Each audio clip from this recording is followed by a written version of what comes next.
Bueno, urtetan zehar denetariko neurriak hartu izan ziren testuinguru politikoan ezker independentistaren kontra.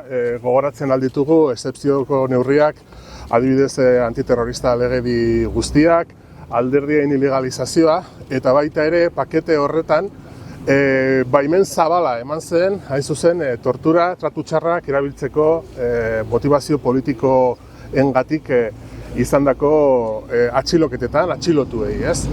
Gogoratu behar da, Nafarroan estimatu egiten dela 1000 pertsona inguru pasatu ginela egoera horretatik, eta momentu horretan aski ezaguna zen fenomeno bat zela Nafarroan, ez? Auzokoak, familiartekoak, lagunak, mundu guztiak bazekien arrazoi politikoengatik atxilotua izan ezkero, horrek suposatzen alzuela errez asko tratu txarrengatik pasatzea, eta tortura pairatzea poliziaren eskutik.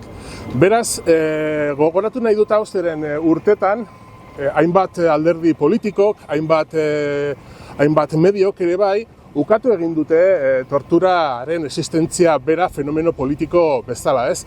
Iritsi ziren esatera asmakeri bat zela eta helburu politikoak bilatzen zituela Espainiar segurtasun indarrak leku txarrean uzteko. Beraz, horregatik esan nahi dut momentu honetan, plano sozialean guztiz ezaguna zen fenomeno bat, ez? Momentu honetan aitortza instituzionala edukitzea, nire ustez garrantzi handikoa da, ez? Horregatik nik uste dut, eta azpimarratu nahi dut hori, Nafarroako gobernuak abiatutako dinamika hori torturaren biktimak aitortzeko, justua da, suposatzen du itzelezko aurrera pausoa, bizikidetzaren alde, bakearen alde, eta nire ustez importantena dana, hain zuzen, torturaren fenomenoa moztu dadin erabat, eta berriro ez gertatzeko inori, eta inonez, eta inola ere ez.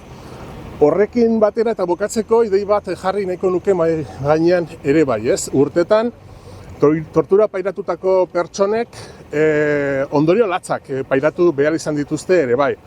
Batzuk eta bizitza ustera iritsi egin ziren, beste batzuk ondorio psikologiko eta fisiko larriak pairatu behar izan dituzte. Baina momentu honetan ere bai, esan behar da, eta gogoratu behar da, 100 pertsona espetxeratuak izan zirela, beraien kontrako froga bakarrak izanik, dependentzia polizialetan, autoinkulpazio bidez, bortxaren bidez, torturaren bidez emandako deklarazioei esker. Eta okerrena dena, oraindik ere geratzen dira horrelako kasu batzuk. Oraindik ere badira pertsona batzuk jarraitzen dutenak espetxean eta euren epaien sosten probatorio bakarra da autoinkulpazioa, torturaren bidez lortutako deklarazioak. Beraz, esan nahi dut, eta horrekin bukatzen dut, nire ustez, egoera horiek berrikusi egin beharko liratekela, epai horiek berrikusi egin beharko liratekela, eta baita pertsona horiei justizia eta aitortza ere egiteko momentua heldu dela.